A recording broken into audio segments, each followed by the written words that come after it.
Qytetarë dhe qytetare që ndiqni këtë seancë, zoti kryetar.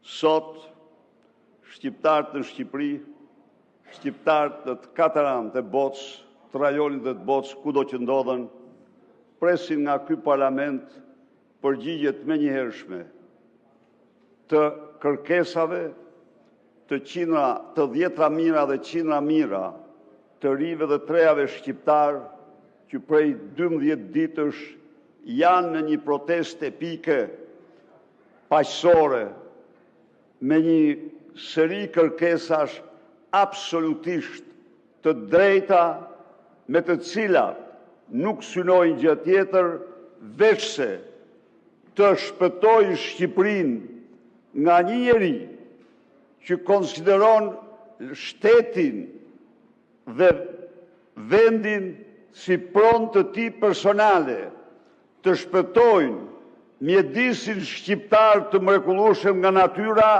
që po shkatërrohet në të katër anët e tij, të shpëtojnë trashëgiminë shekullore të kombit që po pson atë sulme barbare nga oligarkët, klanet dhe lobingjet e afërta të Edi Ramës. Ndaj dhe është t'i lam me një anë, ata janë qytetarë shqiptar, janë parazgjithash të ri shqiptar, të cilën protestën e tyre me një gjë janë 100% të sinqertë. Duan që ëndrrën ta vendosin në këtë vend. Duan që me ëndrrën e tyre të bëjnë Shqipërinë. Ndaj dhe mos merremi me asgjë tjetër, të merr me plotësimin e kërkesave të tyre. Kërkoj urgjentisht debat, mocion me debat me kreun tuaj.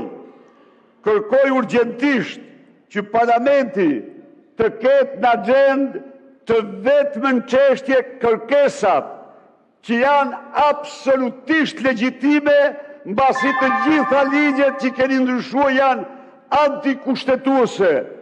Ndëgjimi i zërit të tyre është domosdoshmëri absolute, përndryshe do t'jetë vonë dhe do jetë një gabim i madh historik që bëhet. Ndaj zoti kryetar, ushtro të gjithë autoritetin, distanconi nga Edi Rama dhe ktheni agjendën e parlamentit